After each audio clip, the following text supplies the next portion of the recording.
जय हिंद। इस वीडियो में हम लोग समझेंगे आसमानी बिजली क्या होती है लाइटनिंग स्ट्राइक जिससे कि व्यक्ति की मौत हो जाती है, और बादल गरजने से आवाज़ क्यों हो जाता है जिसे थंडर स्टॉर्म कहते हैं। क्या इन बिजली से बचा जा सकता है? क्या एक ही जगह पे कई बार बिजली गिर सकती है?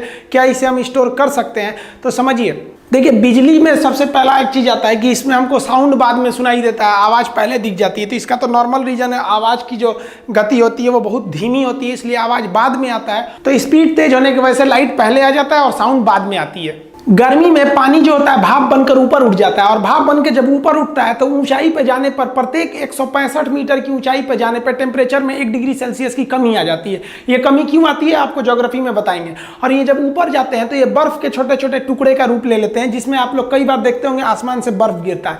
यही बर्फ जो होते हैं हवा के कारण आपस में टकराने लगते हैं, और टकराने से घर्षण उत्पन्न हो जाता है, और घर्षण के कारण स्टैटिक करंट उत्पन्न हो जाता है। और यह करंट का जो पॉजिटिव चार्ज होता है वो ऊपर चला जाता है, और निगेटिव चार्ज जो हो जाता है वो नीचे आ जाता है।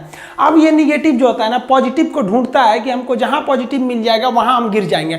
अब जब जमीन, देखिए, जब बादल आते हैं तो जमीन पे हवा भी चलने लगती है, आंधी वगैरह भी आने लगता है, तो जिस वजह से घास वगैरह घर्षण के कारण इनमें भी चार्ज उत्पन्न हो जाता है। अब इनका जो चार्ज होता है पॉजिटिव ऊपर होता है, निगेटिव को तो लेके चला जाता है अर्थ। अब देखिए, ये निगेटिव पॉजिटिव को खोज ही रहा था, मिल गया और यहाँ गिर जाता है। इसी को हम लोग वज्रपात कहते हैं, बिजली का गिरना कहते हैं। आसमानी बिजली जो गिरती है, इस बिजली का जो वोल्टेज होता है ना, 10 करोड़ वोल्ट होता है। हम लोग के घर में जो करंट आता है 220 का आता है। 10 करोड़ वोल्ट मारेगा ना, आदमी कौवा बन जाता है। इसको हम 100 मेगावाट की बिजली बोलते हैं। और इसमें जो करंट होता है वो 10,000 एम्पियर होता है। 5 एम्पियर के करंट पे आपका फ्रिज, वॉशिंग मशीन, कूलर ये सब चल जाता है 5 एम्पियर पे।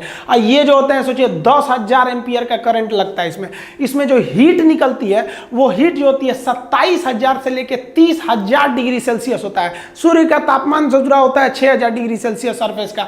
अब बताइए, ये इतना भयानक टेम्परेचर होता है, और लेकिन इसमें सबसे बड़ी बात यही होती है इसकी टाइमिंग बहुत कम होती है, 0.0005 सेकेंड। ये मिली सेकेंड में होता है, इतना कम समय के लिए होता है कि ये ज्यादा खतरा नहीं उत्पन्न कर सकता है। अब समझते हैं इसमें आवाज क्यों आती है।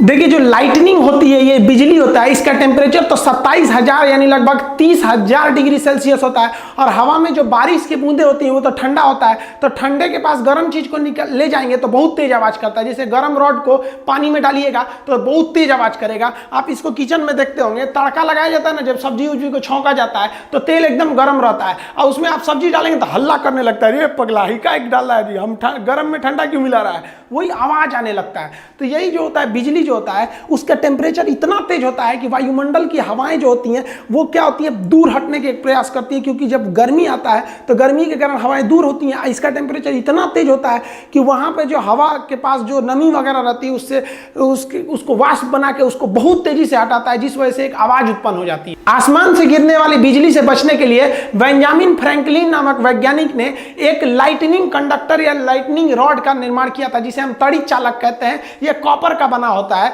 यह क्या करता है, इसको हम लोग घर के ऊपर लगा देते हैं, और इसे वायर के द्वारा, यहाँ आप देख रहे होंगे यहाँ मोटा वायर लगाया गया है, इस मोटे वायर के द्वारा इसे हम लोग अर्थ यानी ग्राउंड में कर देते हैं। जो ग्राउंड होता है वो एक चार्ज सिंक होता है, यानी इसमें कितना भी हाई वोल्टेज का करंट दे दीजिएगा पृथ्वी को, वो खींच के अंदर लेके चला जाता है। तो ये केवल इसको टांग देने से नहीं होता है, इसके साथ साथ इसके अंदर हम लोग को ग्राउंड भी करना रहता है। टावर में भी देखेंगे ऊपर ये जो होता है तड़ी चालक होता है, लाइटनिंग रॉड, और इसको वायरिंग द्वारा नीचे ले जाया जाता है। तड़ी चालक कॉपर का बना होता है। इसमें होता क्या है कि बेंजामिन फ्रैंकलिन ने कहा कि आप जो करंट आ रहा है उसको जल्दी से जल्दी ग्राउंड पे भेजिए। अगर वो ग्राउंड पे चला जाएगा ना तो कोई दिक्कत नहीं है, आप बगल में भी खड़े रहेंगे तो कुछ खास प्रॉब्लम नहीं होगा, लेकिन उसको तेजी से भेजना बहुत जरूरी है, नहीं तो आपके लिए घातक हो जाएगा।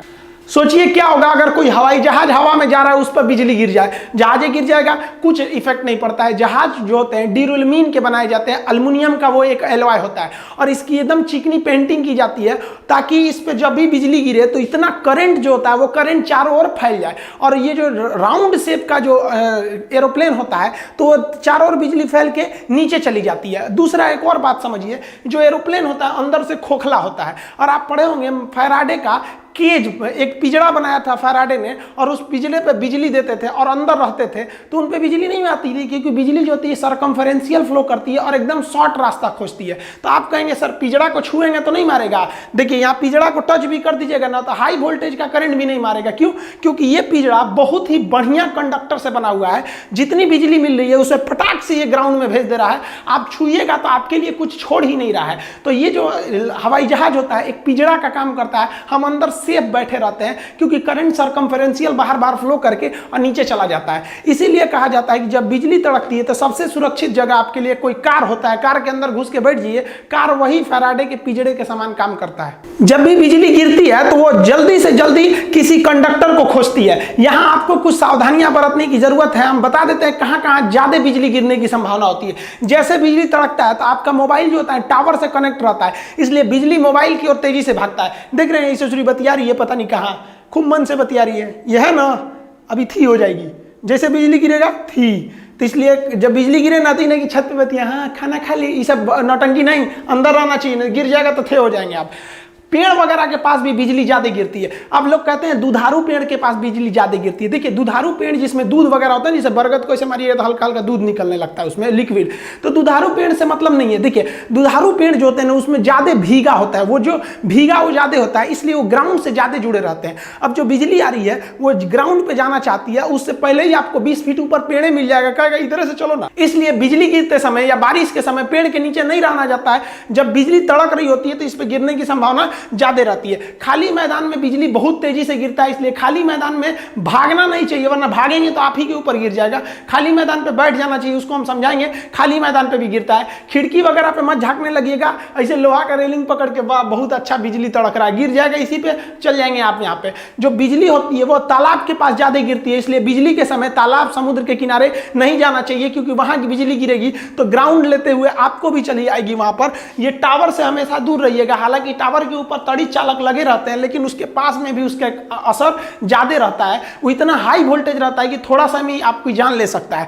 आपको एक और गलती नहीं करना है, जब बिजली तड़क रही होती है तो लोग छाता लगा लेते हैं। छाता का जो रॉड होता है, आप रॉड को पकड़े रहते हैं, आप जमीन पर रहते हैं तो जमीन से ये रॉड जो होता है ना ग्राउंड हो गया रहता है, और ये छाता को पकड़ के मार देता है करंट, बहुत तेज बिजली गिर जाती है। देखिए ये बकलोलिया पता नहीं किसका इंतजार कर रही है छाता लगा के, अभी जाएगी हो धड़ाम से गिरेगा चल जाएगी। देखिए ज्यादातर जो बिजली गिरता है हर साल इंडिया में लगभग 2500 लोग बिजली गिरने से मरते हैं, लेकिन ज्यादातर बिजली डायरेक्ट आदमी के ऊपर नहीं गिरता है, ये स्टेप पोटेंशियल द्वारा गिरता है। हम आपको अभी जस्ट पहले जो वीडियो बनाए थे जिसमें बताए थे बिजली घर तक कैसे पहुंचती है, उसमें स्टेप पोटेंशियल बताए थे कि कहीं करंट गिर जाता है ना तो आसपास के एरिया में वो करंट फैला देता है। तो ये जो स्टेप पोटेंशियल हो जाता है ना, जैसे इस पेड़ पे बिजली गिरी, अब ये राउंड वाला एरिया देख रहे हैं ना, यहां तक इसका एरिया है, तो आप इस पेड़ से दूर में भी रहेंगे ना तो बिजली गिरेगा पेड़ पर, लेकिन आप उसके स्टेप पोटेंशियल के एरिया में आ गए हैं, आपको मार देगा। तो ज्यादातर जो बिजली गिरती है वो स्टेप पोटेंशियल के कारण ही मारती है, और ये डायरेक्ट से भी ज्यादा खतरनाक होती है, इससे ही ज्यादा लोग मरते हैं। एकदम टिप के आदमी को खोपड़िया पे नहीं गिरता, अगल बगल में गिरता है, उसके रेंज में आ जाने से आदमी की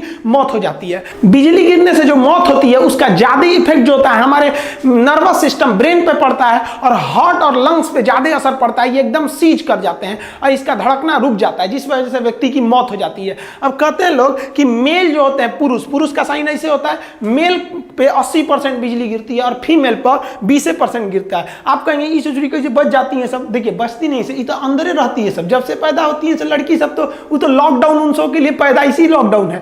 लड़का बाहर और घूमते रहता है, मरते रहता है, कभी एक्सीडेंट से मरेगा, कचरा के मरेगा, कभी पतंग लूटने में मरेगा, सब नौटंकी लड़कों के भरोसे है, तो मरेगा कौन? लड़की। देखिए ऐसा नहीं है कि बिजली का झटका जो लगेगा तो 100% मरिए जाएंगे, बहुत से लोग बिजली के झटके से बच जाते हैं। बिजली का झटका जब लगता है तो उससे एक आपके शरीर पर एक दाग बन जाता है, जिसे हम कहते हैं लिचेनबर्ग। ये जो दाग होता है ये पेड़ के जड़ के समान हो जाता है। आप देखिए इस तरह से दाग बन जाता है, टैटू टाइप का बन जाएगा, जहां लगेगा बहुत खतरनाक हो जाएगा। तो ये बहुत कम शॉट लगा है, या फिर ये कह सकते हैं कि बिजली का मेन हिस्सा दूर गिरा है, ये केवल उसके चपेट में आ जाने से इस तरह के दाग बन जाते हैं। कुछ लोग कहते हैं कि जहां एक बार बिजली गिर जाती है वहां दोबारा नहीं गिरती है, गलत बात है।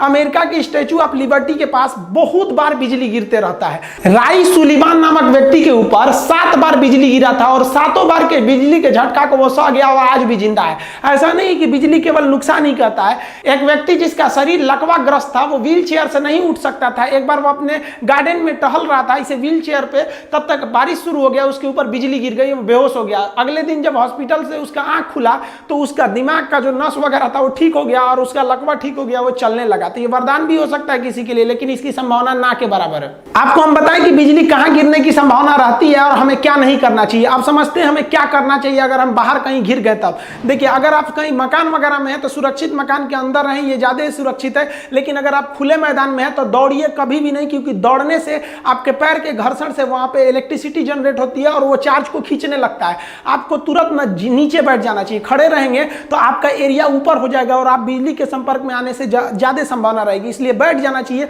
और कान ढक के बैठना चाहिए कि कान के पर्दे पर कोई नुकसान ना करे। और एक दूसरे से कम 100 फीट का गैप बनाकर बैठना चाहिए, क्योंकि एक पास बैठने से वहां पर चार्ज को खींचने की संभावना बढ़ जाती है। क्योंकि हर एक व्यक्ति जो होता है वो अपने आप में एक कंडक्टर होता है, इलेक्ट्रिसिटी को ले जा सकता है। इसलिए एक पास बैठिएगा तो बिजली आके गिर सकता है। दूरी दूरी पर बैठना चाहिए।